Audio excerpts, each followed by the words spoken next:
The widow Clara Kimball stood in the doorway of the failing mill with flour dust coating her black mourning dress, watching the January snow fall across the rolling hills of Tahlequah, Oklahoma, knowing that by spring she would lose everything her husband had died trying to save. It was 1884, and the Cherokee Nation territory had seen better days, but none quite as desperate as the ones Clara now faced. The mill that her husband Thomas had operated for 7 years sat silent more often than not, the great wooden wheel frozen in the creek's icy grip, and the few customers who still came brought only sympathy instead of grain to grind. She was 26 years old and felt ancient. Thomas had been gone 4 months now, killed when a rotted beam in the mill gave way and crushed him beneath a cascade of flour sacks. The doctor said he died instantly, which was supposed to be a mercy, but Clara felt no mercy in being left alone with debts that mounted higher than the Ozark foothills visible in the distance. She had no children to help her, no family within 300 miles, and the banker in town had made it clear that her grace period would end when the snow melted. "Mrs. Kimball." A deep voice called from beyond the snow curtain, and Clara squinted to make out the figure of a man leading a horse up the path toward the mill. He was tall and broad-shouldered, dressed in a heavy canvas coat and wearing a wide-brimmed hat that shed snow like a roof. "I heard you might have some cornmeal to spare." Clara's heart sank. She barely had enough cornmeal for herself, but turning away customers was not something she could afford to do, even if the profit would be measured in pennies. "I have a little," she said, wrapping her shawl tighter against the cold. "How much do you need?" The man came closer, and Clara could see he was younger than she had first thought, perhaps 30 or 31, with dark hair that curled slightly where it touched his collar and eyes the color of creek water in summer. His face was weathered by sun and wind, marked with the kind of lines that came from squinting across open ranges and smiling at the sky. "Just a few pounds," he said. "I'm camped up near the northern ridge, helping Mr. Patterson move his cattle before the worst of the winter sets in." "Name's Dalton Hayes, Clara Kimball," she replied automatically, then added, "The widow Kimball, I suppose I should say." Dalton removed his hat, snow cascading from its brim, and held it respectfully against his chest. "I heard about your husband, madam. I'm sorry for your loss." Thomas Kimball had a reputation as an honest man, which is worth more than gold in these parts. Something in the way he said it, without the performative solemnity most people used when offering condolences, made Clara's throat tighten with unexpected emotion. She turned quickly toward the mill building. "Come inside before you freeze. The cornmeal is in the back." The interior of the mill was marginally warmer than outside, though not by much. Clara had been burning only enough wood to keep the pipes from freezing, rationing her fuel supply as carefully as everything else. Dalton followed her past the silent grinding stones and the idle machinery, his boots echoing on the wooden floor. She noticed he was looking around with more than casual interest, his gaze lingering on the frozen wheel visible through the south window and the cracked leather belt that connected the main drive shaft. "You are not running the mill," he observed, and it was not quite a question. Clara measured out 5 pounds of cornmeal into a cloth sack, her movements precise despite the cold that made her fingers stiff. "The wheel is frozen, and even when it is not, I do not have the strength to manage the machinery alone. My husband used to handle the heavy work." She named a price that was probably too low, but pride warred with desperation, and desperation was winning. Dalton counted out coins that were worth twice what she had asked for and placed them on the worn counter. "That is for the meal and for the honesty," he said when she started to protest. "I have been drifting through these territories for 5 years, and I have learned to recognize when someone is trying to survive rather than profit. Clara stared at the coins, then at the cowboy who had placed them there. I cannot accept charity, Mr. Hayes. It is not charity. It is fair payment for good cornmeal and better character. He settled his hat back on his head and picked up the sack. Though if you wanted to accept some help getting that wheel cleared and the mill running again, I would offer that too. I have a few weeks before Mr. Patterson needs me to move the herd south, and I am better at fixing things than sitting idle. I cannot pay you, Clara said immediately, the words rushing out before hope could take root and make the inevitable disappointment worse. Did I ask for payment? Dalton's expression was serious, but his eyes held something that might have been amusement. I am offering help, Mrs. Kimball, not selling labor. There is a difference. Clara wanted to refuse. Every instinct she had developed since Thomas's death told her that accepting help meant accepting obligation. And obligation meant debt, and debt was already drowning her. But she looked past Dalton at the silent mill machinery, at the account books she knew showed red numbers growing like blood stains, at the future that was narrowing to a point where she would have nothing left but the road leading away from this place. "Why would you do this?" she asked quietly. "You do not know me." Dalton was silent for a moment, and when he spoke his voice carried the weight of something personal. 5 years ago, I lost my family's ranch in Texas. Bad drought, falling cattle prices, and a banker who would not extend our credit another month. My father died thinking he had failed us, even though he worked himself into the grave trying to save what we had built. My mother and sisters went to live with relatives in Missouri, and I have been moving ever since, carrying nothing but what fits in saddlebags and sending money home when I can. He met her eyes directly. I saw what it did to my mother, losing everything because she did not have anyone to help shoulder the burden. If I can keep that from happening to someone else, then maybe all this drifting means something.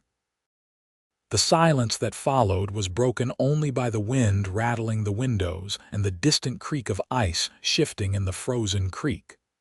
Clara felt something crack inside her chest, not breaking but opening, like the first thaw after a long winter. "The wheel needs to be cleared," she said finally. "And the drive belt needs replacing. And there is a leak in the roof that has been getting worse. And the grinding stones should be dressed before spring, and I do not know how to do that properly." "Then we will figure it out together," Dalton said simply. "I will come back tomorrow morning if that suits you." Clara nodded, not trusting her voice, and watched him walk back out into the snow. She stood there long after he had disappeared down the path, holding the coins he had overpaid and feeling something she had not felt in months. It was not quite hope, not yet, but it was the space where hope might grow if she let it. True to his word, Dalton arrived the next morning as the winter sun was turning the snow-covered hills pink and gold. He brought tools borrowed from Mr. Patterson's ranch, and a work ethic that reminded Clara of her late husband, though the comparison made her feel guilty in ways she could not quite articulate. Together they worked to clear the ice from the mill wheel, Dalton breaking the thickest chunks with a pick, while Clara carried buckets of steaming water from the stove to pour over the frozen mechanisms. "Tell me about the mill," Dalton said as they worked, his breath fogging in the cold air. "How long has it been here?" Clara paused to flex her numb fingers. "Thomas built it 9 years ago when the Cherokee Nation was opening more land for settlement. He saw that farmers around Tahlequah needed a closer place to grind their grain, and he thought we could make a good life here." She smiled despite herself. He was right for a while. Those first years were good. We had steady customers, and Thomas even talked about expanding, maybe adding a sawmill operation. "What changed?" Dalton asked, and there was no prying curiosity in the question, just genuine interest. "Little things adding up," Clara said. Competition from the bigger mill in Fort Gibson. Bad harvests that meant less grain to grind, machinery breaking down and repairs costing more than we expected. Thomas worked so hard to keep everything going. I think that is why he did not notice the beam was rotting, because he was always moving, always trying to do one more thing to save us. Her voice caught, and she stopped talking, focusing on pouring another bucket of water. Dalton did not offer platitudes or false comfort. He just kept working, steady and methodical, and somehow that was more comforting than any words could have been. By midday, they had cleared enough ice that the wheel could turn freely again, and Dalton climbed into the mechanisms to inspect the drive shaft and gears. "The belt is worse than I thought," he called down to where Clara was watching from below. "We will need to get a new one before you can run at full capacity, but I can patch this well enough to get you through the winter if you have some leather scraps and heavy thread." Clara thought of the few coins she had saved, weighing them against the cost of new leather. "I can stitch it," she said, "if you show me how it needs to be done." They spent the afternoon working on the belt, Dalton explaining the stress points and proper stitching technique, while Clara's fingers flew with the practiced skill of someone who had been mending things all her life. As they worked, they talked, the conversation flowing as easily as the creek water would when the ice finally melted. Dalton told her about his years moving through the territories, working cattle drives and ranch jobs, breaking horses and mending fences and doing whatever needed doing. He spoke of vast prairies that stretched to the horizon, of summer storms that turned the sky purple and green, of the peculiar freedom that came from owning nothing but being owed nothing in return. But there was something wistful in his voice when he talked about the ranch in Texas, about the home he had lost. Clara told him about her childhood in Missouri, about meeting Thomas when he came through her town selling farming equipment, about the leap of faith it had taken to marry him and move to Indian Territory. She described the early days of the mill, the satisfaction of building something from nothing, the small joys of a life she had thought would continue forever. She even told him things she had not spoken aloud since Thomas died, about the loneliness of widowhood, about the fear that woke her in the middle of the night when she calculated how long her meager savings would last. "The banker gave me until April," she said as the winter afternoon faded toward evening. "He said he was being generous, giving me time to grieve and settle my affairs, but I know what he really means. He wants the mill and the land, and he is just waiting for me to fail so he can claim it for a fraction of what it is worth." Dalton's jaw tightened, and his hands stilled on the leather he was working. "I have known plenty of bankers like that. They see tragedy as opportunity and they dress up their greed as business sense." He looked at Clara directly, his creek water eyes intense. "But you have not failed yet, Mrs. Kimball. You have months before April, and a lot can change in months." "What can change?" Clara heard the bitterness in her own voice. "I have no money to hire help.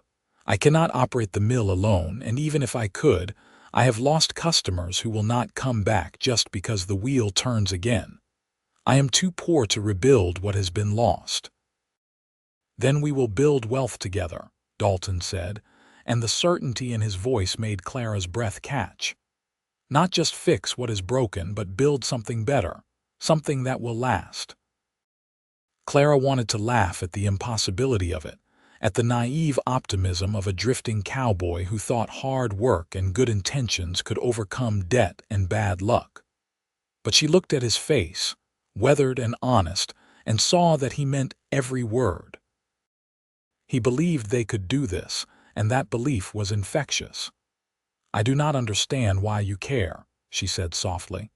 "You have your own life, your own plans.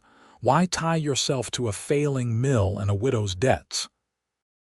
Dalton was quiet for a long moment, his hands resuming their work on the leather, stitching with surprising delicacy for such large, calloused fingers. "Maybe I am tired of drifting," he said finally. "Maybe I have been looking for a reason to stay somewhere, to build instead of just maintain what others have built. Or maybe I just see a good woman working herself to exhaustion trying to save something worth saving, and I want to help." He glanced up at her. "Does it matter which reason is true?" "I suppose not," Clara admitted. "But you should know what you are getting into. The debts are substantial. The equipment is old. The customer base has been eroding for 2 years. This is not a romantic notion of saving a mill. This is hard work with no guarantee of success." "I have never been afraid of hard work," Dalton said. "And I learned a long time ago that guarantees are for people who do not really want to try." Over the following weeks, the mill began to transform. Dalton kept his promise to help, arriving each morning before dawn and working until after dark. He repaired the leak in the roof, replacing rotted shingles with new cedar shakes he split himself. He dressed the grinding stones, learning the technique from an old Cherokee man who remembered when the first mills came to the territory. He fixed the main drive shaft and oiled every moving part until the machinery ran smoother than it had in years. But it was not just the physical repairs that made the difference. Dalton had a way of talking to people that put them at ease, and he used that gift to help Clara rebuild her customer relationships. He rode out to farms and settlements within a day's travel, telling people that the Kimball mill was running again and offering fair prices for grinding grain. He emphasized Clara's honest dealing and quality work, and he did it without seeming like he was selling anything, just passing along information that people might find useful. Slowly, customers began returning. First a trickle, then a steady stream. Farmers who had been taking their grain to Fort Gibson found that the closer location and personal service were worth returning for. Clara worked the grinding stones herself now, with Dalton handling the heavy lifting and managing the machinery. They developed a rhythm, working side by side with an efficiency that came from paying attention to each other's needs and movements. As January turned to February, something else began to develop between them, something neither of them spoke about but both were increasingly aware of. It was in the way Dalton's hand would brush Clara's when passing tools, in the way her eyes would follow him when she thought he was not looking.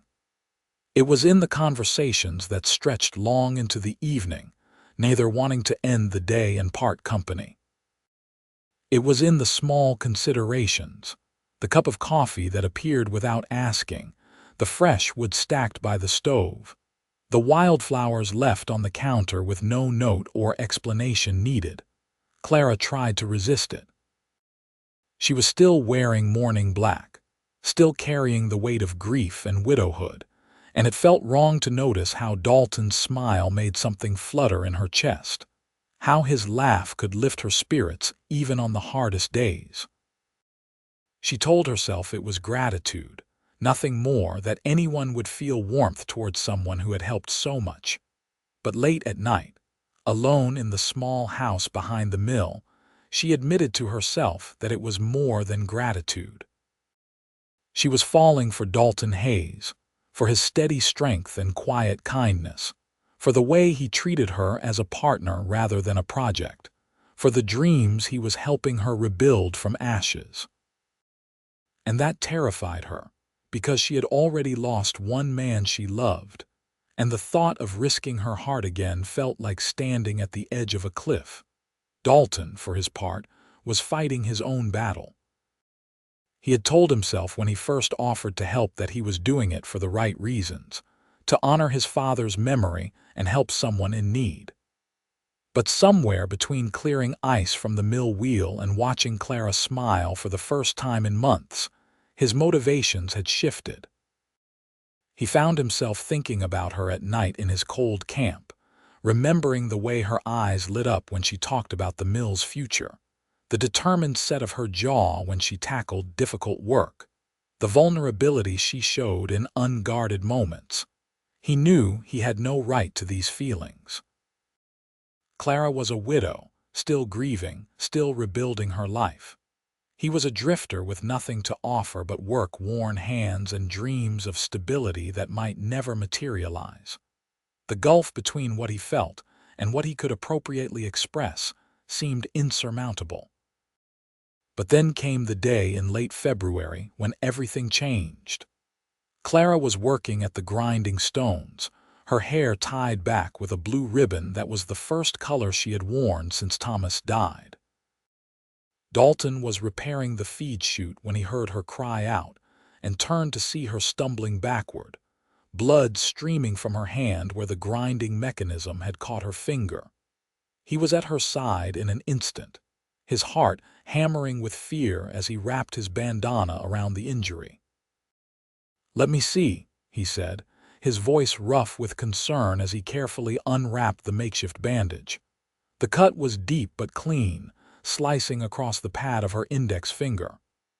"I was not paying attention," Clara said, and her voice trembled not with pain but with frustration. "I have done this 1,000 times and I just got careless."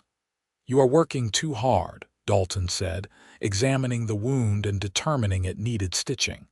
"Running the mill, managing the books, cooking, cleaning. You are exhausted, Clara." It was the first time he had used her given name, and they both noticed. Clara looked up at him, her eyes wide, and found his face closer than she had realized. She could see the worry in his expression, the fear that had not quite faded, and something else, something that made her pulse quicken for reasons that had nothing to do with the injury. "Dalton," she said softly, and his name felt natural on her lips, like something she had been waiting to say. "I am all right. It is just a cut." "It is not just a cut," he said, and his voice was low, intense. "Clara, you have been pushing yourself to the breaking point, trying to prove you can do this alone. But you do not have to be alone. I am here. I want to be here." The moment stretched between them, heavy with unspoken meaning. Clara felt her breath catch as Dalton's free hand came up to cup her cheek, his thumb brushing away a smudge of flour dust.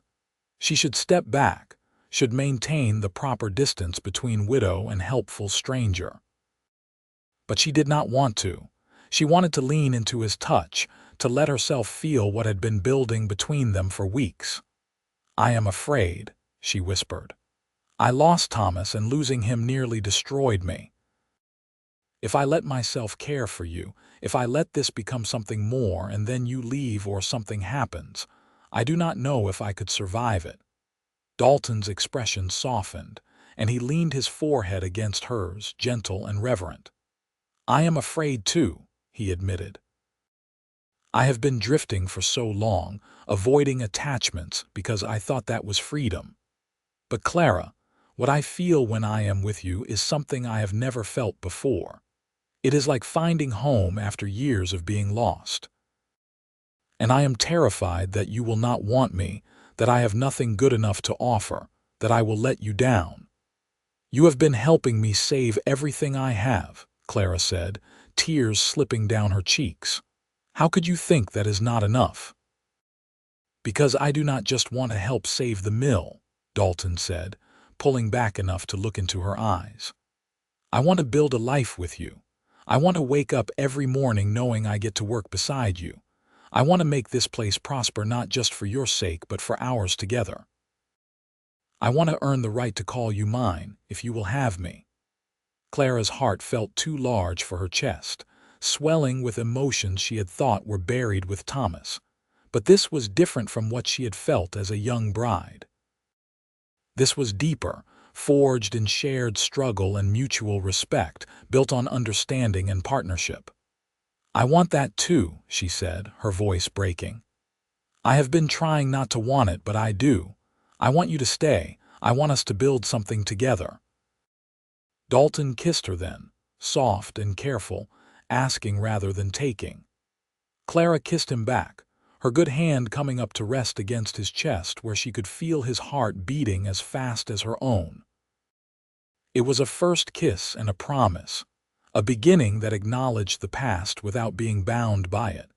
When they finally pulled apart, Dalton smiled, that genuine expression that transformed his weathered face.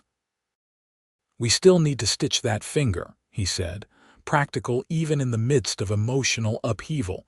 Clara laughed, slightly breathless. "You know how to do that.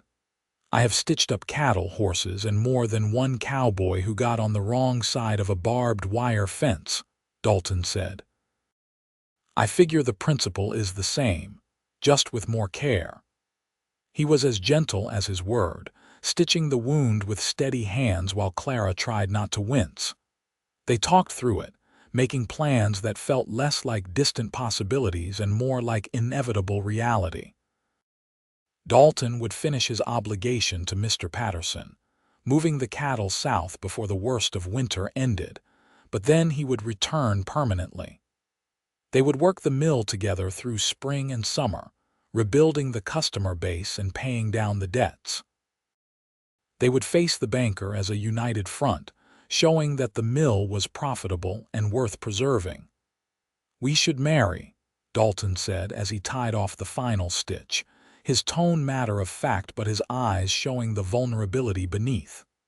"Not just because it is practical, though it is, but because I love you, Clara Kimball, and I want the world to know you are mine and I am yours." Clara felt joy surge through her, bright and unexpected. "People will talk," she said, not arguing but acknowledging reality. "They will say it is too soon, that I have not mourned properly." "Let them talk," Dalton said firmly. "We know the truth. We know that Thomas would want you to be happy, to have help, to build a life instead of just surviving, and we know what we feel is real."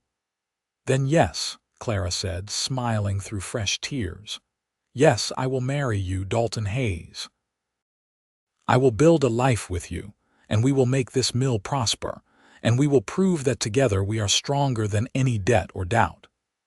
They married in March, in a small ceremony at the Cherokee Church in Tahlequah, with Mr. Patterson and his wife serving as witnesses. Clara wore a dress of deep blue rather than white, acknowledging her status as a widow while also celebrating new beginnings. Dalton wore his cleanest shirt and looked so nervous that Clara had to squeeze his hand to steady him before they said their vows. The Cherokee minister who married them spoke about two paths becoming one trail, about how the strongest trees were those that grew together with roots intertwined. He blessed them in Cherokee and English, and when he pronounced them husband and wife, Dalton kissed Clara with a tenderness that made the small gathering of well-wishers smile and wipe their eyes. The wedding celebration was modest, held at the mill with food contributed by neighbors and customers who had come to respect the widow's determination and the cowboy's loyalty. Old Mr. Patterson gave a toast about how he had never seen anyone work as hard as Dalton, and how he was a fool to let such a good hand go, but he was glad to see him settled with a fine woman. Mrs. Patterson hugged Clara and whispered that she had been praying for just this outcome, because everyone deserved a second chance at happiness. As the sun set over the Ozark foothills and the last guests departed, Clara and Dalton stood together in the mill that was now truly theirs, shared in marriage and in purpose. Dalton pulled Clara close, resting his chin on top of her head, and they looked out at the moonlight reflecting off the creek. "Are you happy?" he asked softly. "Yes," Clara said without hesitation. "Nervous about everything ahead, but happy, truly happy." "Good," Dalton said. "Because we have a lot of work to do, Mrs. Hayes." Clara smiled at her new name. "Then we better get started." April arrived with the threat of the banker's deadline, but Clara and Dalton were ready. They had spent the previous weeks not just working the mill, but carefully documenting their income, their expenses, and their growing customer base. Dalton had ridden to every farm and settlement within 2 days' travel, securing commitments from farmers who promised to bring their grain to the Kimball mill for the upcoming season. When they walked into the Tahlequah bank, they did so as partners, dressed in their best clothes and carrying a ledger that told the story of a business resurrected. The banker, a thin man named Samuel Pritchard with spectacles and an expression of perpetual disapproval, looked surprised to see them together. "Mrs. Kimball," he said, then corrected himself with barely concealed distaste. "Mrs. Hayes, I presume. I had not heard about your marriage." "It was a small ceremony," Clara said evenly. "Mr. Pritchard, this is my husband, Dalton Hayes. We are here to discuss the mill's accounts and our repayment plan." Pritchard's expression suggested he found the entire situation distasteful. A widow remarrying so quickly and presuming to conduct business as though debts could be wished away with determination. But he was a businessman, and he gestured for them to sit. Dalton took the lead, laying out their documentation with the calm confidence of someone who knew his numbers were solid. He showed the income from the past 2 months, the new customer contracts, the repairs and improvements that had increased the mill's capacity. He presented a repayment schedule that was aggressive but realistic, one that would clear the principal debt within 3 years while maintaining enough working capital to keep the business running. Pritchard studied the numbers, his expression revealing nothing. Finally, he looked up. "This is impressive work," he admitted grudgingly. "But the reality is that mills are struggling throughout the territory. What makes you think you can succeed where others have failed?" "Because we are not just running a mill," Clara said, speaking up for the first time. "We are serving a community. Our customers know they can trust us to be fair, to be honest, and to be there when they need us. That is worth more than the cheapest price or the fastest service. And because we are willing to work harder than anyone else," Dalton added. "We are willing to do whatever it takes to make this succeed, and we are doing it together, which makes us twice as strong." Pritchard was silent for a long moment, tapping his pen against the desk. Clara held her breath, feeling Dalton's hand find hers under the table and squeeze. Everything they had built, everything they hoped for, hinged on this moment. "Very well," Pritchard said finally. "I will approve your repayment plan with one condition. You will provide quarterly reports showing your progress, and if you miss a single payment, the entire debt becomes due immediately. I am extending you credit based on potential, Mrs. Hayes, and I will not be made to look foolish for that decision." "You will not be," Clara said firmly. "We will meet every payment, and we will prove that your faith in us was well placed." Walking out of the bank into the spring sunshine, Clara felt like she could breathe fully for the first time in months. They had bought time, earned a chance, and now it was up to them to make good on their promises. "We did it," she said, turning to Dalton with a smile that felt like it might split her face. "We did," Dalton agreed, pulling her into an embrace right there on the main street of Tahlequah, not caring who saw. "And we will keep doing it, together." The spring and summer of 1884 were the hardest working months of Clara's life, but they were also the happiest. She and Dalton ran the mill from dawn until well after dark, grinding grain, making repairs, managing accounts, and building relationships with every customer who came through their door. They added services, offering to buy grain directly from farmers who needed cash before harvest, creating a new revenue stream that also helped their customers. Dalton proved to have a head for business that complemented Clara's attention to detail. He saw opportunities she might have missed, like contracting with the Cherokee Nation government to provide cornmeal for the tribal school system, or offering to grind feed for the cavalry post at Fort Gibson at a bulk discount that still turned a healthy profit. Together they made decisions, argued about strategies, compromised, and always came back to the fundamental goal of building something that would last.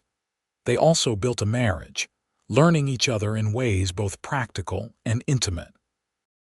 Clara discovered that Dalton sang while he worked, old cowboy ballads in a surprisingly good voice. Dalton learned that Clara was methodical in everything except cooking, where she improvised with whatever was available and somehow made it delicious. They learned to read each other's moods, to know when the other needed support or space, to communicate with looks across a room full of customers. At night, in the house behind the mill that Dalton had expanded with a new bedroom and a proper kitchen, they talked about the future. Not just the mill's future, but theirs together. They spoke about children, about how many they might want and what kind of life they could give them. They talked about eventually buying land for cattle or farming, diversifying so they were not dependent on the mill alone. They dreamed out loud, letting those dreams become plans, and plans become steps they could actually take. In August, Clara realized she was pregnant. She had suspected for a few weeks but wanted to be certain before telling Dalton. When she finally shared the news, his reaction was everything she could have hoped for. He picked her up and spun her around, laughing with pure joy, then set her down carefully as though she had suddenly become fragile. "A baby," he said, wonder in his voice. "Our baby. Are you happy?" Clara asked, though she could see the answer written all over his face. "Happy does not begin to cover it," Dalton said, pulling her close. "Clara, you have given me everything. A home, a purpose, a future, and now a family of our own. I do not have words for how grateful I am." "You have given me the same things," Clara said softly. "When you found me, I was barely surviving, just counting down the days until I lost everything. You showed me that I could build again, that I was not too poor in spirit or resources to create a new life. You said we would build wealth together, and we have. Not just money, but something richer, something that will outlast us both." The baby was born in April of 1885, exactly a year after the banker's original deadline. Dalton paced the floor of their bedroom while Mrs. Patterson and the Cherokee midwife attended Clara, and when he finally heard his son's first cry, he had to sit down because his knees went weak with relief and joy. They named him Thomas Dalton Hayes, honoring the past while celebrating the future. He was a healthy, loud baby with his father's dark hair and his mother's determined chin. And from the moment Dalton held him, Clara knew that her husband had found his calling. He was a natural father, patient and tender and utterly devoted. The mill continued to prosper. By the fall of 1885, they had made enough profit to not only meet their quarterly payments, but to exceed them, paying down principal ahead of schedule. They hired a young Cherokee man named Samuel Walking Bear to help with the heavy work, giving Dalton more time to focus on the business side and allowing Clara to spend time with baby Thomas. Samuel was 19, strong and quiet, and he learned quickly. He had grown up near the mill and remembered when it was first built, and he took pride in helping it succeed. Dalton taught him not just how to operate the machinery, but how to understand it, how to diagnose problems before they became serious, how to maintain equipment so it lasted. It was an investment in the future, ensuring that the mill's knowledge would pass on to the next generation. In the spring of 1886, they paid off the debt in full, 2 years ahead of schedule. Clara and Dalton walked into Pritchard's bank with the final payment, and the banker's expression when he reviewed the transaction was a mixture of surprise and grudging respect. "I will admit, I did not think you would do it," Pritchard said, as he prepared the documents showing the debt cleared. "Certainly not this quickly." "Then you underestimated us," Clara said with satisfaction. just like everyone else who thought a widow and a drifting cowboy could not build something lasting. "I stand corrected," Pritchard said, and for the first time since they had met him, he almost smiled. "Congratulations, Mr. and Mrs. Hayes. The mill is yours, free and clear." Walking out of the bank for the second time with everything changed, Clara felt the weight she had been carrying for nearly 3 years finally lift. They owned the mill outright. They had a thriving business. They had a beautiful son, and they had each other. It was more than she had dared to hope for in those dark days after Thomas died. "What should we do to celebrate?" Dalton asked, his arm around her waist as they walked down Tahlequah's Main Street. "Let's go home," Clara said. "To our mill, our house, our son. That is all the celebration I need." But when they arrived home, they found Samuel had decorated the mill with ribbons and wildflowers, and several of their regular customers had gathered to offer congratulations. Word had spread faster than Clara would have thought possible, and the impromptu celebration lasted well into the evening, with music and dancing and more food than they could possibly eat. Old Mr. Patterson proposed a toast. "To Clara and Dalton Hayes," he said, raising his glass, "who proved that hard work, faith, and partnership can overcome any obstacle. May your mill grind for 100 years, and may your family prosper for 1,000. Everyone cheered and drank, and Clara felt tears of happiness streaming down her face as Dalton pulled her into a dance. They moved together to the fiddle music. Their steps perfectly matched after 2 years of moving as one, and Clara thought about how far they had come from that snowy January day when a cowboy had asked for cornmeal and offered to help a widow who thought she was too poor to rebuild. The years that followed were full and good. Baby Thomas grew into an energetic toddler who loved nothing more than playing around the mill wheel and watching his father work. In 1887, Clara gave birth to a daughter they named Rose, who had her father's creek water eyes and a disposition as sunny as her name. In 1889, another son arrived, whom they named James after Dalton's father, and the house behind the mill rang with the sounds of children laughing and playing. The mill itself grew beyond what Clara had imagined possible. They expanded the building, adding capacity for storing grain and a retail space where they sold flour, cornmeal, and feed in quantities from a single pound to whole wagon loads. They built a reputation for quality and fairness that drew customers from as far as 50 miles away. And by 1890, they were employing 4 people full-time and half a dozen more seasonally. Dalton invested their profits wisely, buying land for cattle grazing and crop farming, diversifying their income so they were not dependent on the mill alone. He proved to have his father's eye for good cattle, and the Hayes herd grew to be one of the finest in the Cherokee Nation territory.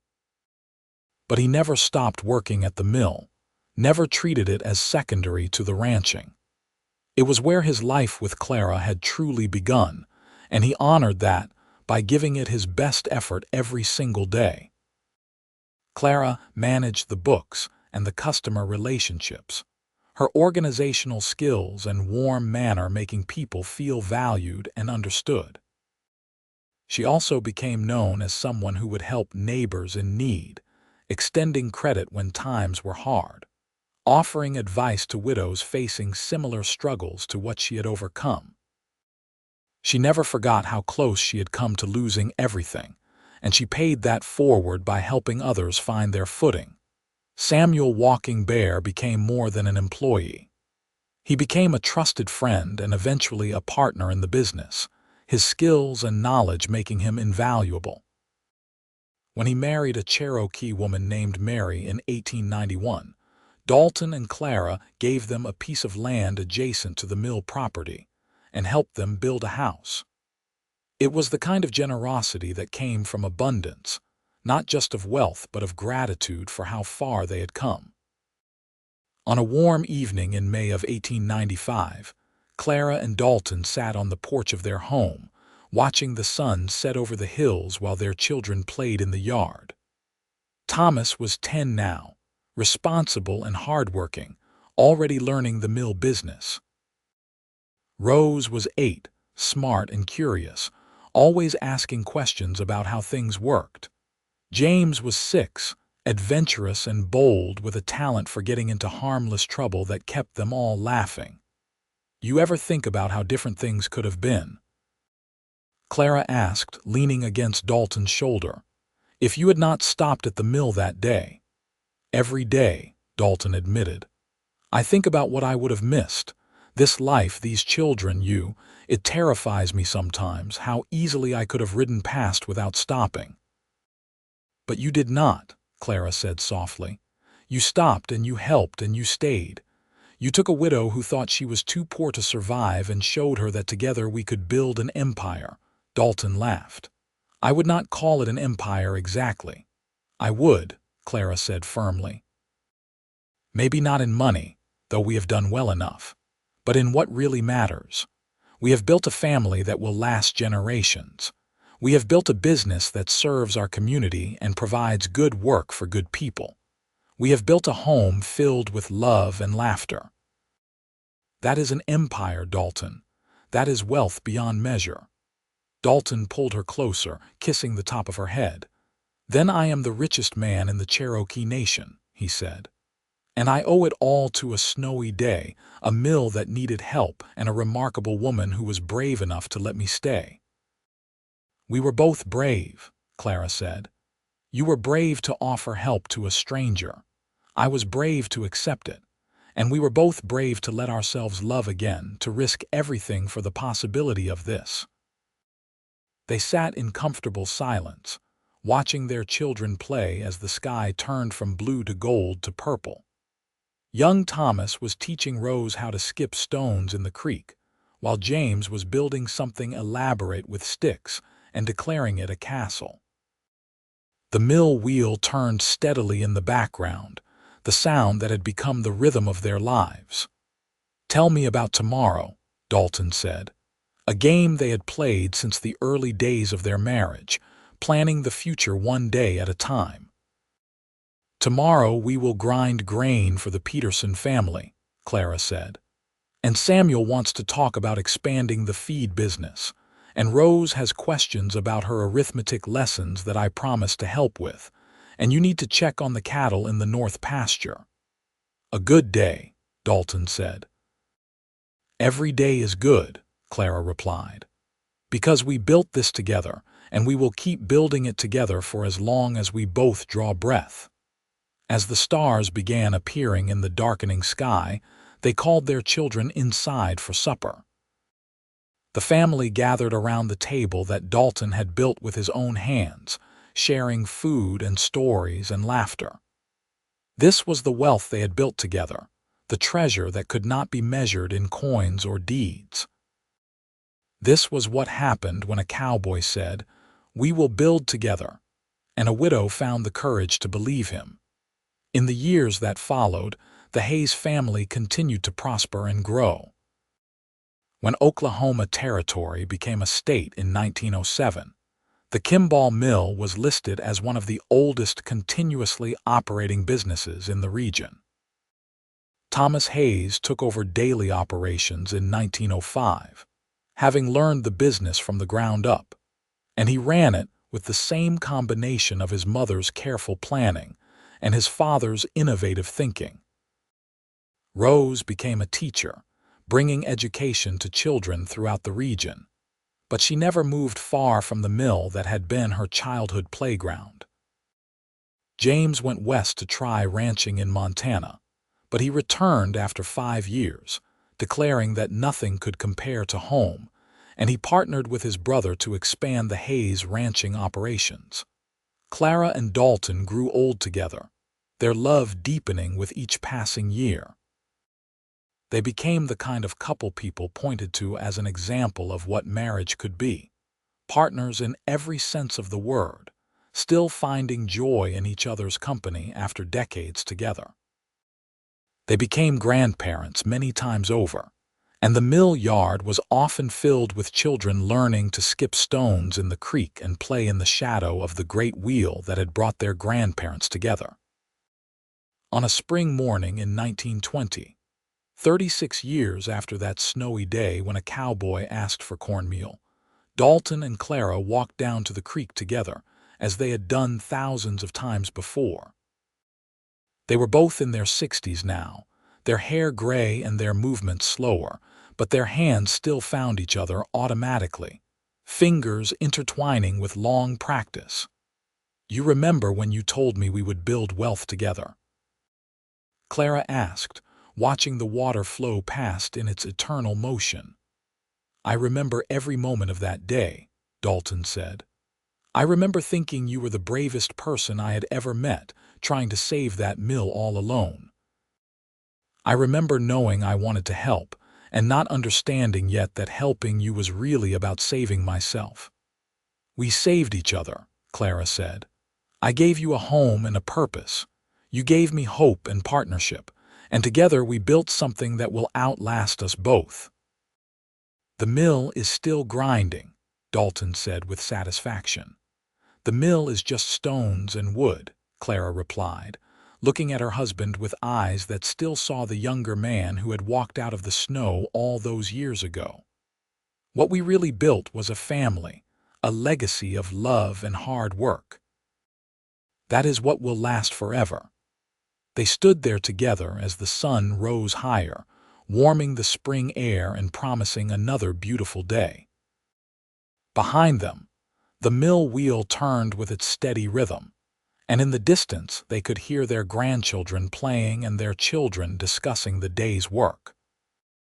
It was the sound of life continuing, of wealth that could not be measured in any ledger, of a love story that had started with flour dust and faith. "I love you, Clara Hayes," Dalton said, as he had said thousands of times before. "I love you, Dalton Hayes," Clara replied, as she would say thousands of times more. "Thank you for stopping at my mill that day. Thank you for seeing what we could build together. Thank you for believing me when I said we could do it," Dalton said. "Thank you for taking a chance on a drifting cowboy who had nothing to offer but promises." "You had everything to offer," Clara said firmly. "You had yourself, and that was all I ever needed." They walked back to the house together, hand in hand, ready to face another day of the life they had built.